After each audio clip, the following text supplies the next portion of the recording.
ketika gereja ditutup, yang terjadi adalah tiba-tiba pengajaran rasul-rasul ada di mana-mana. Kenapa? Ada ibadah online di mana-mana. Orang bisa akses. Teman-teman saya yang baru percaya Yesus dengan gampangnya bisa ikut ibadah hari Minggu di rumah dengan earphone. Pengajaran rasul-rasul terjadi di mana-mana. Ada survei yang mengatakan tiba-tiba jutaan khotbah di-upload di sosial media dalam 2 tahun terakhir ini. Lebih banyak daripada tahun-tahun sebelumnya.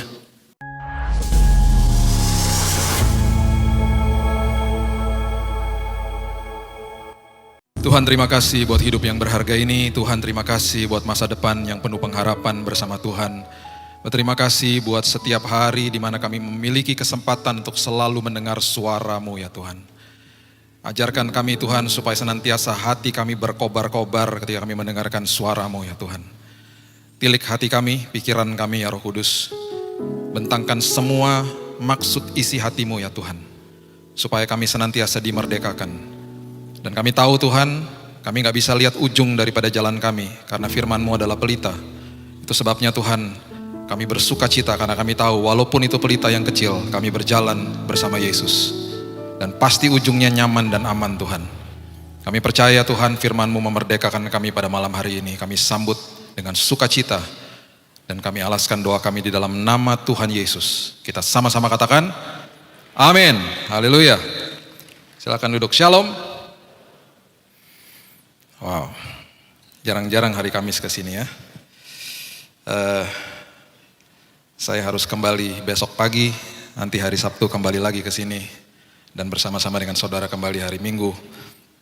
Karena besok bos besar di rumah ulang tahun, komisaris rumah tangga saya yaitu istri saya. Jadi kalau saya nggak pulang, bahaya.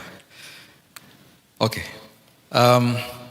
saya baru kembali dari Israel bulan lalu dan ada sebuah kejadian yang sangat membanggakan bagi bangsa Indonesia sebenarnya. Israel sudah buka, border sudah buka dan waktu kemarin kami pergi ke sana, rombongan kami naik pesawat Emirates. Kalau Bapak Ibu tahu Emirates itu salah satu maskapai penerbangan yang sangat ratingnya tinggi lah di Timur Tengah. Emirates, Etihad, Qatar itu pesawat-pesawat yang maskapai yang cukup elit di situ. Kalau Emirates itu hubnya di Dubai, Etihad itu di Abu Dhabi. Nah, pertama kali kemarin waktu kami naik Emirates, dia pesawat pertama yang masuk ke dalam Israel. Jadi waktu mendarat pesawat Emirates pertama kali masuk ke Tel Aviv yang kami tumpangi, disambut dengan water cannon. Itu sudah menjadi tradisi di airport ketika ada pesawat baru datang yang pertama kali masuk itu disambut dengan mobil pemadam kebakaran kemudian menyemprotkan air di atasnya. Yang kami bisa lihat di screen bahwa ada penyambutan dari pejabat-pejabat yang ada di tarmac di tempat parkir pesawat. Mereka membawa benderanya United Arab Emirates dengan Israel dan kemudian di dalam terminal pun ada penyambutan yang luar biasa. Nah, yang membanggakan bagi bangsa Indonesia adalah dari 300 penumpang pesawat Emirates, pesawat perdana yang masuk ke Israel, 200-nya adalah orang Indonesia. Dan diumumkan, dan semuanya menyanyi lagu-lagu rohani ketika masuk ke dalam situ. Jadi saya waktu duduk di belakang ya, dengan semuanya orang Indonesia di kanan kiri saya sampai lupa, ini kayak pesawat Garuda aja gitu, semuanya orang Indonesia. Jadi diumumkan, jadi penumpang terbanyak orang Indonesia. Bahkan orang Israel juga mengatakan bahwa pembawa devisa terbesar untuk saat ini adalah orang Indonesia katanya. Karena udah banyak sekali yang kembali ke sana. Oke, saya pulang kena Omikron. Tenang, saya udah sembuh ya. Jangan takut. Dalam hitungan 2 hari, rupanya udah kenanya udah beberapa hari sebelumnya. Jadi dalam 2 hari dites lagi sudah negatif, puji Tuhan. Cuman sakit leher sama pilek. Dan ya di sana juga tidak mandatori pakai masker lagi, bahkan yang pakai masker disuruh, dibilang nggak usah, nggak perlu katanya, karena mereka sudah menganggap itu sebagai seperti flu biasa. Tapi tetap berhati-hati, bukannya ini saya bicara begini kita nggak berhati-hati, bukan. Saya tetap pakai masker dan kita tetap berhati-hati, protokol kesehatan dijalankan. Itu negara lain, bukan negara kita. Negara kita tetap menjalankan protokol kesehatan dengan sangat ketat dan tetap ikuti dan tetap patuhi. Ya. Oke, kita buka pertama dari khotbah malam hari ini dari Kejadian pasal yang pertama, ayat pertama dan kedua. Ini adalah sebuah kebenaran yang kita mau belajar dan Setiap kali Bapak Ibu membaca firman Tuhan, semua kata, semua simbol, semua bahkan angka ya, itu ada maksudnya. Ada beritanya, ada pesan Tuhan sebenarnya. Dari angka saja itu ada simbol-simbol yang luar biasa yang Tuhan mau bagikan. Nah, salah satu pesan yang Tuhan juga bagikan kepada kita. Tadi pagi kita di Manyar kita bahas tentang pengharapan. Ini khotbah saya seri ya. Nanti hari Minggu kita teruskan lagi. Kita ini menyembah Tuhan yang secara kasat mata kita tidak terlihat. Dan Tuhan tahu itu sulit bagi manusia. Karena begini, kita ini kan punya 5 panca indera, ya. Mata untuk melihat, telinga untuk mendengar, kemudian ada hidung untuk mencium, dan ada 2 rasa, dari lidah dan dari kulit. Dari 5 panca indera ini ada 2 yang merupakan pintu gerbang hati, yaitu mata dan telinga. Itu sebabnya di 2 Petrus 2 ayat 7-8 dikatakan Lot itu orang benar, tetapi karena tidak menjaga penglihatan dan pendengaran, jiwanya yang benar tersiksa. Firman Tuhan katakan gitu. Nah, dari 2 pintu gerbang hati ini, itu yang menentukan input, menentukan output. Kalau yang masuknya sampah, keluarnya sampah. Keluarnya lewat mana? Tindakan dan perkataan. Nah, dari 2 pintu gerbang ini, yang paling hebat untuk membuat belief system, membuat sebuah sistem kepercayaan manusia, dari mata dan telinga, kalau dibandingkan, pastinya mata. Pastinya penglihatan.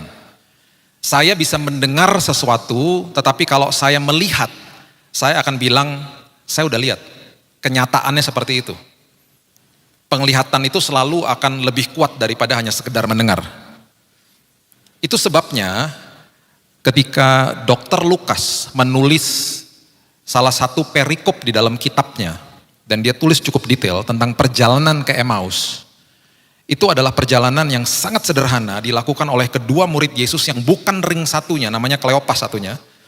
Dihampiri oleh Yesus, Alkitab mengatakan Yesus mendekati mereka, mata mereka dibutakan karena ada sebuah latihan sebenarnya, itu bahasa saya. Bahwa sebentar lagi murid-muridnya tidak akan lihat dia secara fisik. Dan itu pelajaran bagi kita semuanya juga sebenarnya. Jadi selama mereka berjalan, Yesus berkhotbah kepada mereka, makanya akhirnya mereka mengatakan ketika mereka dibukakan mata mereka, ketika Yesus diundang masuk ke dalam rumah mereka, di situ mereka mengatakan, pantesan tadi waktu kita berjalan hati kita berkobar-kobar ketika mendengarkan dia bicara. Dia sedang melatih kita dan juga memberikan pewahyuan. Dia harus naik supaya dia jadi maha hadir. Kalau tidak dia akan terkurung di dalam casing tubuh manusia. Dia harus maha hadir, dia sekarang maha hadir, maha kuasa dan maha tahu. Itu sebabnya sangat sulit bagi kita sebenarnya untuk terus mau percaya karena kita tidak lihat Tuhan secara fisik. Yang kita lihat adalah masalah di depan kita. Dan sekarang yang kita bisa lakukan, yang Yesus terus pesan kepada kita, Roh Kudus terus berbicara kepada kita, itu hanya dalam bentuk suara. Itu pun suaranya Tuhan tidak audible. Betul, ada beberapa kesaksian mengatakan bahwa saya pernah juga mendengar suara audible. Tapi itu kan sesekali. Itu sebabnya kita ini terus harus melatih pendengaran rohani. Kita dengar suara Tuhan lebih banyak lewat khotbah-khotbah, lewat pembacaan firman. Itu pun kalau kita baca firman, kita bacanya dengan supaya telinga mendengar. Tapi banyak orang bacanya kan hanya begini. Gak apa-apa juga, gak dosa baca begitu. Tetapi kan iman timbul dari pendengaran akan firman Allah.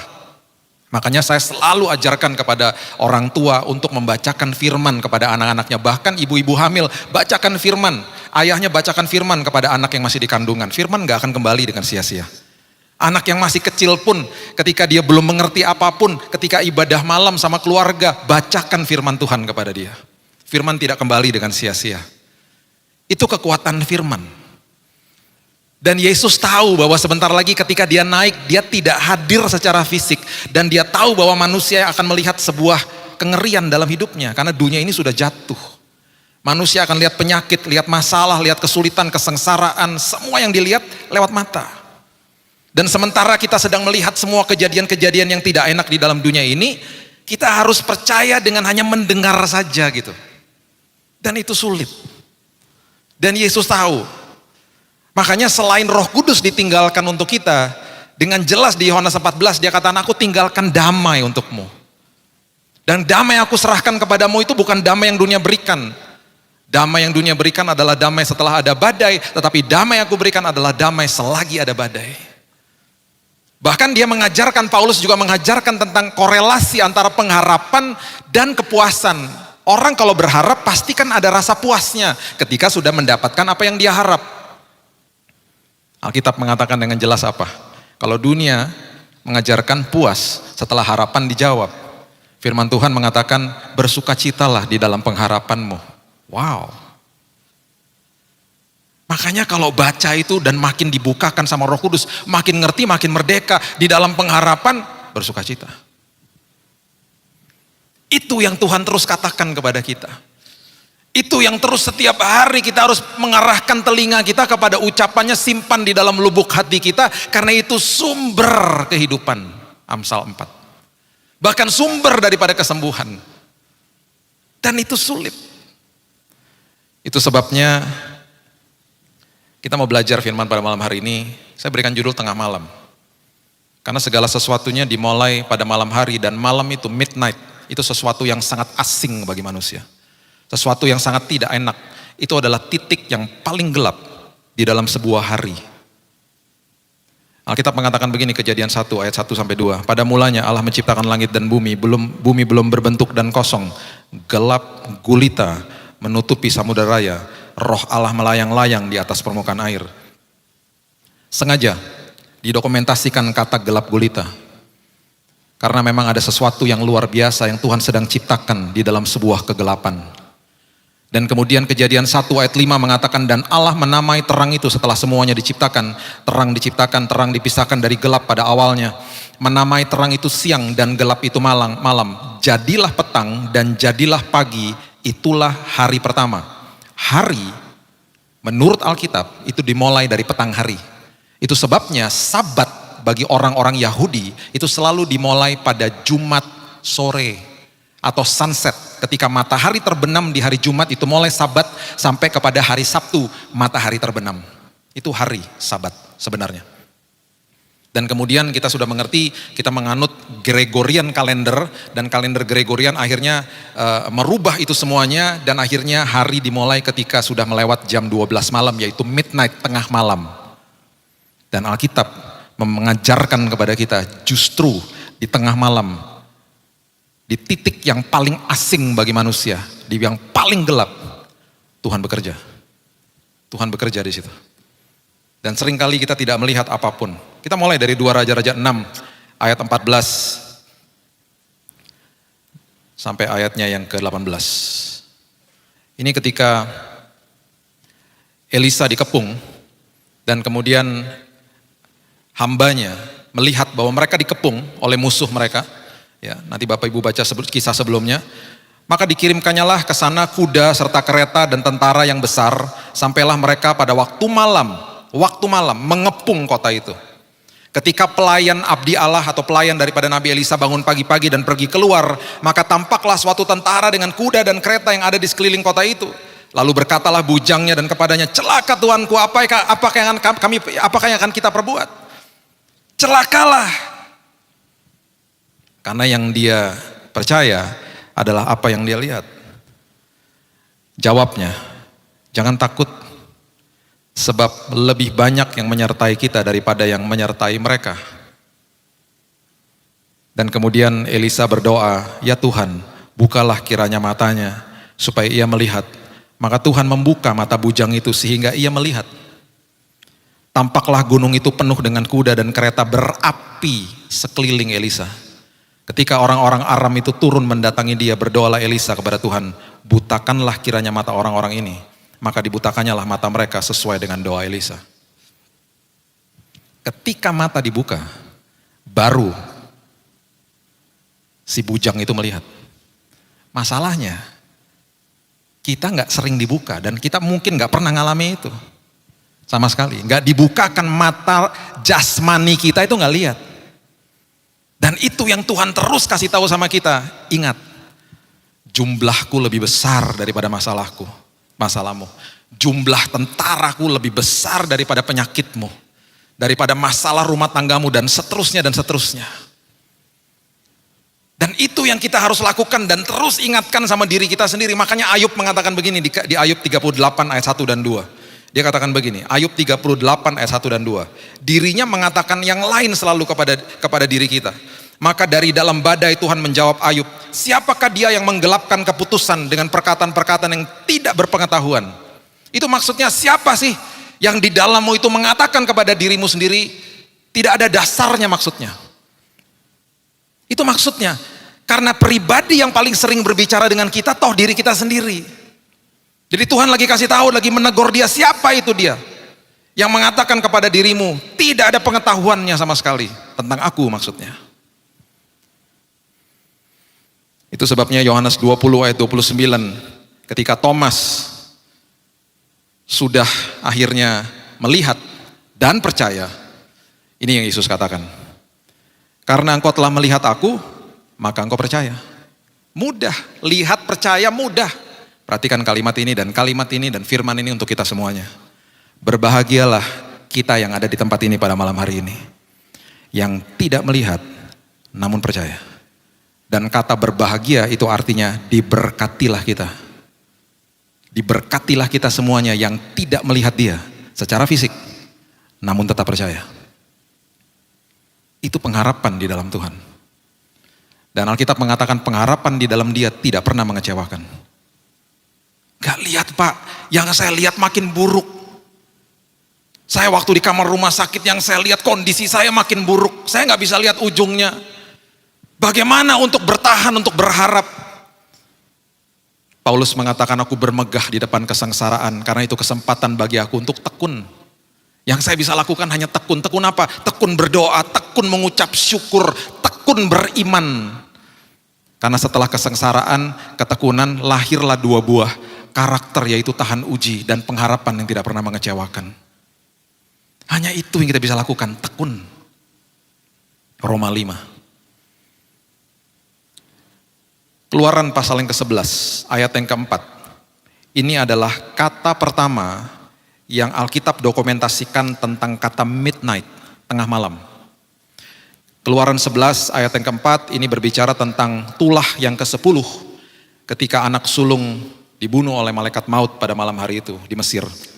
Berkatalah Musa, beginilah firman Tuhan, pada waktu tengah malam aku akan berjalan dari tengah-tengah Mesir. Kemudian kita lanjutkan di Keluaran 12 ayat 29 sampai ayat yang ke-30 mengatakan begini. Maka pada tengah malam Tuhan membunuh tiap-tiap anak sulung di tanah Mesir, anak sulung Firaun yang duduk di tahtanya, sampai kepada anak sulung orang tawanan yang ada dalam liang tutupan beserta segala anak sulung hewan. Lalu bangunlah Firaun pada malam itu bersama semua pegawainya dan semua orang Mesir, dan kedengaranlah seruan yang hebat di Mesir, sebab tidak ada rumah yang tidak kematian. Lalu pada malam itu dipanggilnyalah Musa dan Harun, katanya, bangunlah, keluarlah dari tengah-tengah bangsaku, baik kamu maupun orang Israel, pergilah beribadahlah kepada Tuhan seperti katamu itu. Akhirnya dibebaskan mereka. Masalahnya Bapak Ibu, ini pelajaran yang pertama. Di dalam tengah malam, betul Tuhan akan tolong kita. Betul kita akan dibebaskan dari masalah kita. Tapi bangsa Israel yang kita perlu ambil pelajarannya adalah, mereka dibebaskan dari Mesir, tetapi mereka tidak bebas dari paradigma Mesir. Itu sebabnya mereka mengarungi perjalanan yang begitu lama, dan sampai ketika mereka sampai di titik di mana ada tempat namanya Gilgal, generasi pertama tidak boleh masuk ke dalam tanah perjanjian, dan generasi berikutnya boleh masuk dengan syarat harus disunat, karena sunat adalah lambang daripada pemutusan antara paradigma lama atau yang Alkitab katakan celah Mesir, supaya mereka mendapatkan paradigma baru untuk mereka bisa mengelola tanah perjanjian. Di dalam perjalanan 40 tahun, mereka dimanja sama Tuhan, dikasih roti mana. Ketika mereka masuk ke dalam tanah perjanjian, roti mananya stop. Kenapa? Karena itu saatnya mereka harus mengelola tanah itu. Tanah yang memiliki limpahan-kelimpahan yang luar biasa, tetapi harus dikelola. Tuhan tidak drop lagi dari surga. Jadi waktu mereka dibebaskan, lewat tengah malam yang luar biasa, paradigmanya gak bebas. Itu sebabnya ketika kita ditanam di dalam sebuah proses kehidupan, orang-orang seperti saya ini ketika hadir di tempat ini hanya bisa menyiram. Hanya bisa menyiram. menyiram firman Tuhan. Keputusan untuk bertumbuh, keputusan untuk tetap mau ditanam sama Tuhan dan tidak mencabut dirinya sendiri. Nanti satu hari kita belajar tentang prinsip itu. Dan supaya kita akhirnya berbuah, bertunas, berbuah dan seterusnya, itu keputusan kita masing-masing. Saya hanya bisa menyiram anak-anak saya dengan firman Tuhan. Mereka harus ambil keputusan untuk bertumbuh di dalam Tuhan. Kekristenan selalu korelasinya pertumbuhan di dalam kasih karunia. Selalu begitu. Kalau tidak ada pertumbuhan, semua titipan-titipan yang berharga yang Tuhan mau kita kelola, disimpan sama Tuhan. Nanti dulu kamu belum siap soalnya, rugi sendiri akhirnya kita. Di dalam apapun masalah kita, Tuhan sudah menyediakan kebebasan. Pastikan setelah melewati apapun dalam hidup ini, proses apapun, pastikan saya belajar dari itu. Jangan kebiasaan bilang-bilang begini sama Tuhan, apa Tuhan yang kau bisa lakukan buat aku? Mulai berubah, Tuhan, apa sih yang aku bisa lakukan dan aku bisa menjadi orang yang baru gara-gara masalah itu? Apa sih Tuhan yang aku bisa berikan untukmu Tuhan? Dari kehidupanku yang baru, dari pikiranku yang baru, dari paradigmaku yang baru ya Tuhan. Malu-maluin orang Israel. Mereka betul-betul dibebaskan, mereka dikeluarkan dari Mesir. Tapi Mesirnya tuh masih ada di dalam mereka. Secara fisik dikeluarkan dari Mesir. Tapi paradigma Mesir masih melekat sama mereka. Makanya dikit-dikit komplain mau balik terus. Pelajaran yang kedua dari Hakim-Hakim 16. Hakim-Hakim 16 ayat yang pertama sampai ayat yang ketiga mengatakan begini. Ini kisah tentang Simson. Pada suatu kali ketika Simson pergi ke Gaza, dilihatnya di sana seorang perempuan sundal lalu menghampiri dia. Ketika diberitahukan kepada orang-orang Gaza, Simson telah datang ke sini, ini karena Simson memang dikejar-kejar mau dibunuh. Mereka mengepung tempat itu dan siap menghadang dia.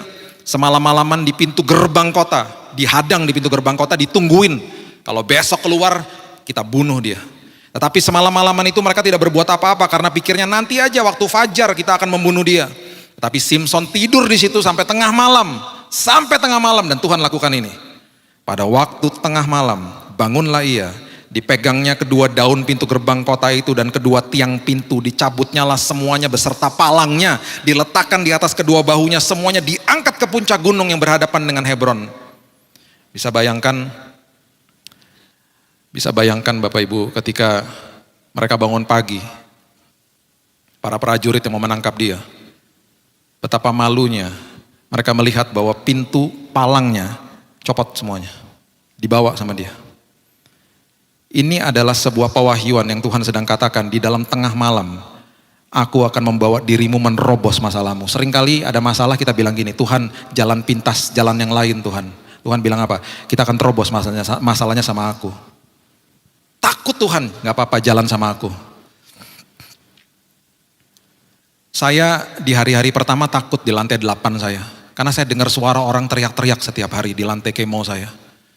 Orang teriak, orang menangis. Keluarga menangis, orang mau bunuh diri, mau loncat dari lantai 8 harus diborgol di tempat tidur. Itu yang saya dengar tiap hari. Dan satu hari tiba-tiba istri saya bilang begini, yuk kamu harus terapi jalan. Kamu udah berbulan-bulan gak jalan, karena tubuhmu lemah. Dokter katakan kamu harus terapi jalan. Itu keluar dari kamar, kaki saya bergetar Bapak Ibu. Bukan sekedar lemah secara tubuh, bergetar karena saya seperti melewatin sebuah lorong kekelaman di situ.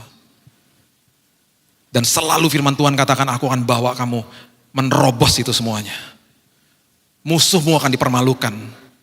Makanya Mazmur mengatakan, di Mazmur Daud mengatakan di Mazmur 23, aku akan siapkan hidangan bagimu. Bukan sekedar makanan kecil, bukan snack, tapi hidangan bagimu.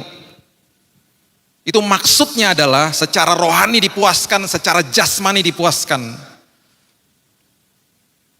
Dan pialaku melimpah bagimu. Ada urapanku, ada hikmat Tuhan di tengah-tengah masalahmu. Itu yang Tuhan mau lakukan. Kemudian di dalam sebuah tempat yang sangat asing ini, kita buka coba di Kejadian 26, ayat yang pertama sampai ayat yang ketiga. Ini sebuah kisah tentang Ishak, di mana ada kelaparan, kekeringan, dan kemudian Ishak ini mau pergi ke Mesir. Dia kemudian transit di sebuah tempat yang sangat asing, tempat seperti tengah malam. Maka timbullah kelaparan di negeri itu. Kejadian 26 ayat 1. Bukan kelaparan yang pertama yang telah terjadi di dalam zaman Abraham. Sebab itu Ishak pergi ke Gerar kepada Abimelek raja orang Filistin. Lalu Tuhan menampakkan diri kepadanya serta berfirman, janganlah pergi ke Mesir, diamlah di negeri yang akan kukatakan kepadamu. Ini dia lagi transit. Dia lagi ketemu sama Abimelek, mungkin mau pamitan karena memang kenal sama bapaknya. Dia mau pamit, mau pergi ke Mesir. Tiba-tiba Tuhan bilang tinggal di sini. Tempat yang asing, tempat yang mungkin gak enak bagi dia. Tinggallah di negeri ini, ayat 3, sebagai orang asing, maka aku akan menyertai engkau dan memberkati engkau, sebab kepadamulah dan kepada keturunanmu akan kuberikan seluruh negeri ini, dan aku akan menepati sumpah yang telah kuikrarkan kepada Abraham ayahmu.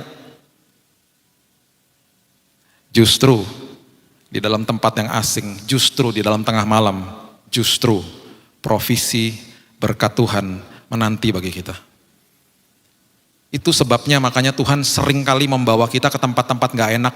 Tapi justru kita tuh harus selalu paham, Tuhan, aku mendengar suaramu dan aku tahu kemanapun aku melangkah engkau ada di situ.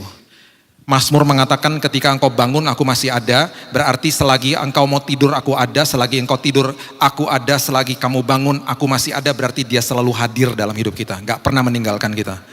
Jadi kalau sampai ada di antara kita yang mengatakan aku gak rasakan hadirat Tuhan, karena memang hadirat Tuhan gak bisa dirasakan pakai perasaan. Sesekali perasaan kita tersentuh, tetapi hadirat Tuhan dirasakan lewat iman karena kita tahu dia selalu hadir.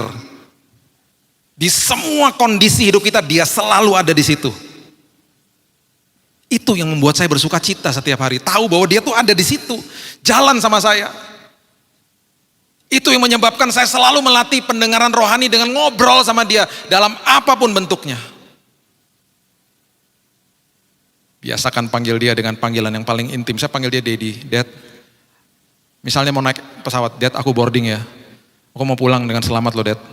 Aku percaya loh aku sampai di rumah dengan selamat. Dan makin ngobrol sama dia, makin terus akhirnya mendengar suara dia. Itu sebabnya dia katakan, dia menegur Marta, kenapa sih kamu sibuk pelayanan-pelayanan?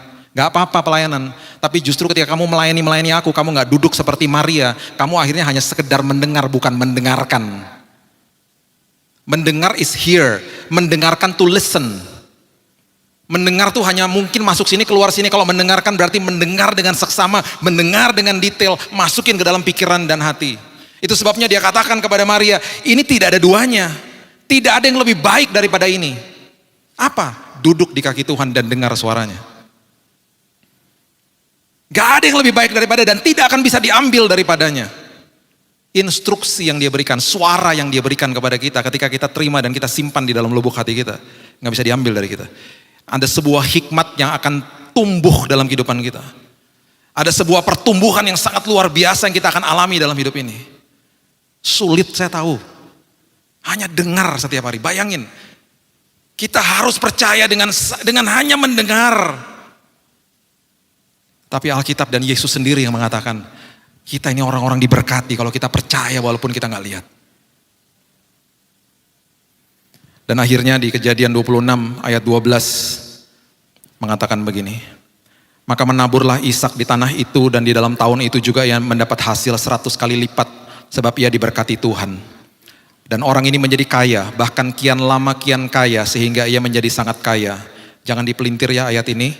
Saya sudah mendengar ada beberapa yang dipelintir-pelintir sama hamba Tuhan. Ya, dipelintirnya kenapa? Akhirnya, oh kalau begini ntar jadi kaya secara materi, bukan. Betul, secara perjanjian lama itu banyaknya semua saya udah ajarkan berkali-kali, semuanya serba fisik. Masuk ke dalam perjanjian baru di dalam kasih karunia Tuhan, semuanya dimasukin dalam sini. Kaya, kaya dalam apa? Kasih karunia Tuhan. Kaya dalam damai sejahtera, sukacita. Materi, jabatan, status itu sekunder semuanya. Jangan dipelintir-pelintir ayat ini. Ia mempunyai kumpulan kambing, domba, lembu, sapi, serta banyak anak buah sehingga orang Filistin cemburu kepadanya. Segala sumur yang digali dalam zaman Abraham ayahnya oleh hamba ayahnya telah ditutup oleh orang Filistin dan ditimbun dengan tanah. Lalu kata Abimelek kepada Ishak, kamu pergi deh dari tengah-tengah kami, nanti menimbulkan kericuhan nih, karena kamu berhasil di tanah asing, bayangkan coba.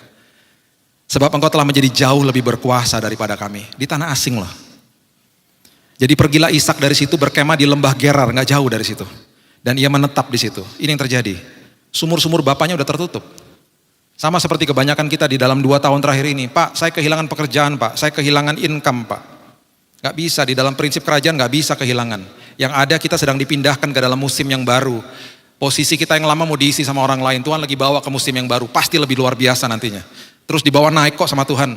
Pak, saya kehilangan income, gak bisa, sumbernya Tuhan, sumber gak pernah tutup. Pekerjaan dan usahanya pipa, itu pipa kalau ketutup Tuhan akan bukakan sumur-sumur yang lain. Itu Tuhan, ini yang terjadi, coba lihat. Kemudian Ishak menggali ayat 18. Sumur-sumur yang digali dalam zaman Abraham ayahnya dan yang telah ditutup oleh orang Filistin sesudah Abraham mati, disebutkannya lah nama sumur-sumur itu menurut nama-nama yang telah diberikan oleh ayahnya. Ketika hamba-hamba Ishak menggali di lembah itu, mereka mendapati di situ mata air yang berbual-bual airnya.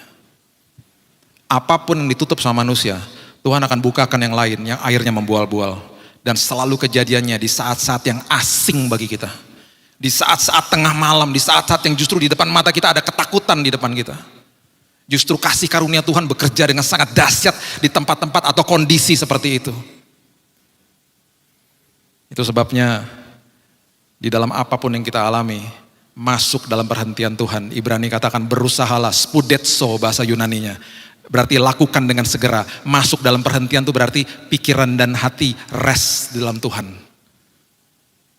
Makin kita rest, makin kita beristirahat di dalam Tuhan, pikiran dan hati kita makin mengalir kasih karunia Tuhan. Makin bertumbuh iman kita. Itu yang saya katakan tiap hari, Tuhan, saya tetap secara fisik akan berkarya untuk Tuhan, tapi hari ini Tuhan, pikiran dan hatiku masuk dalam perhentian Tuhan. Itu Sabat. Itu pengertian Sabat ketika masuk ke dalam pengertian Yesus. Makanya sengaja dia buat-buat mujizat di depan orang-orang Farisi. Sengaja sama dia. Karena pengertiannya udah berbeda. Bukan fisiknya lagi.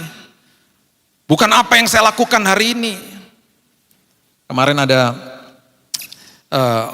seorang teman di Israel yang mengatakan bahwa kami ini kalau lagi musim panas, di apartemen atau di rumah kami panas, kepanasan gitu ya.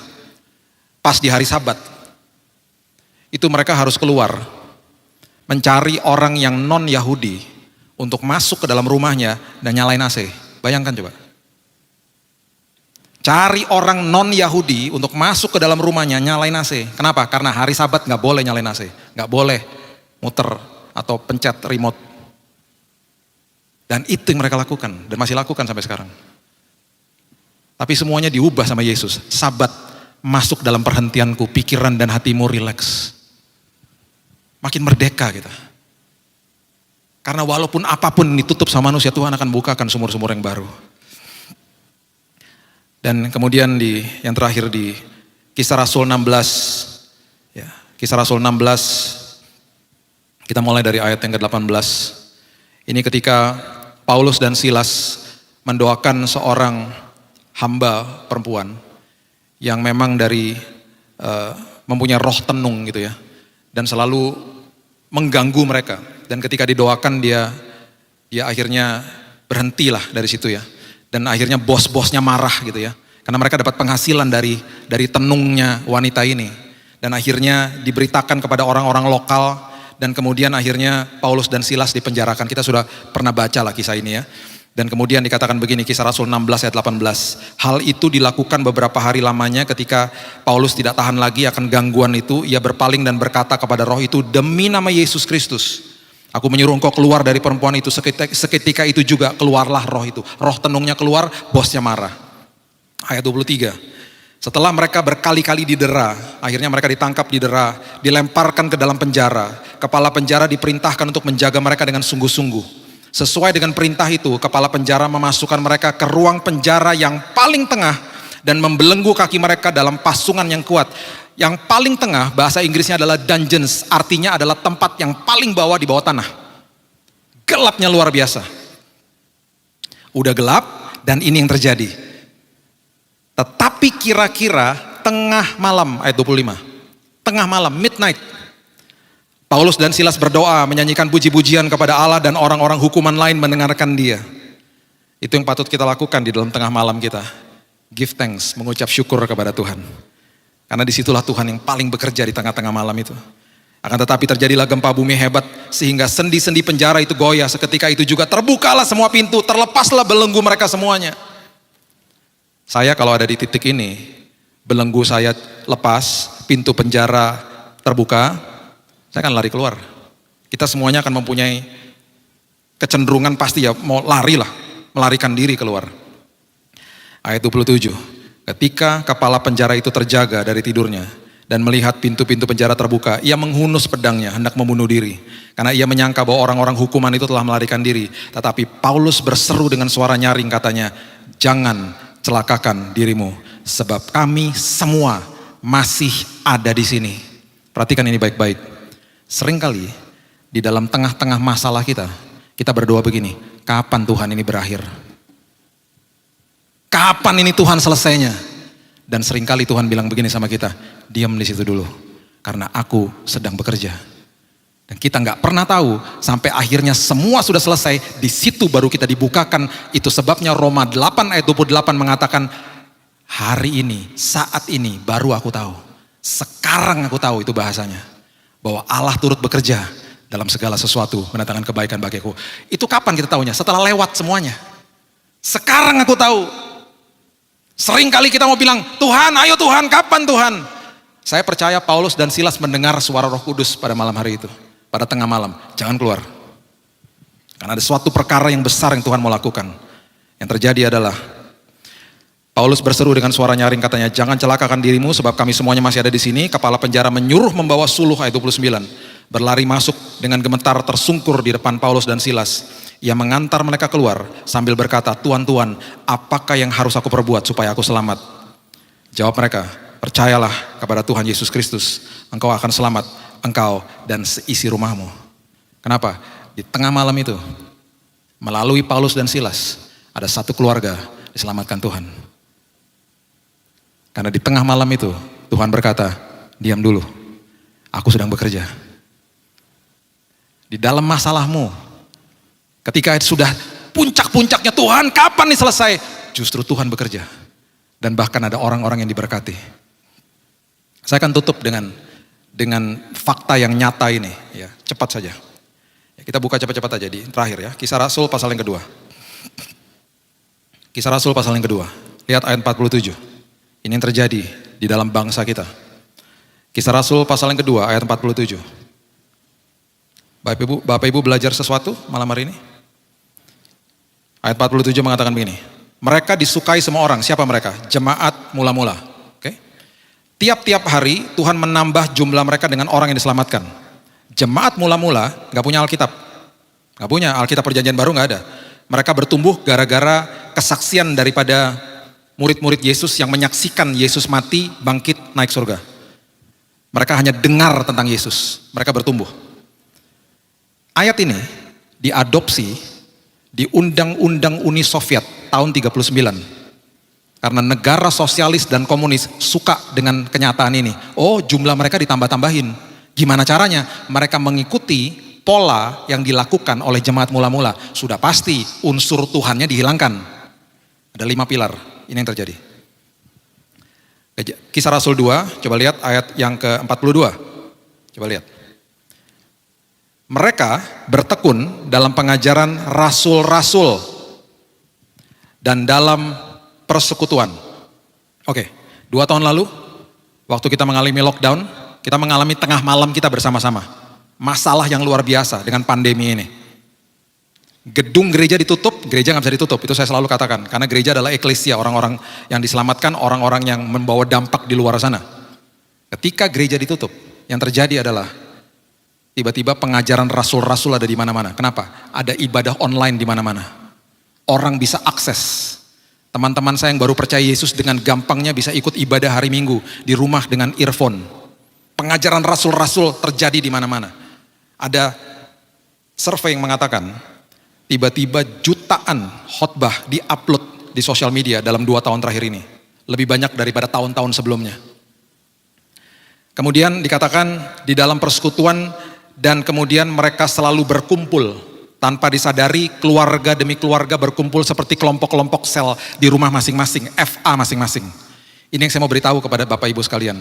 Tanpa disadari Tuhan membawa kita kepada fungsi gereja mula-mula. Karena Tuhan sedang di dalam sebuah proses menumbuhkan gerejanya. Pengajaran rasul-rasul, kita tanpa kita sadari kita berkumpul. Yang ketiga, memecahkan roti.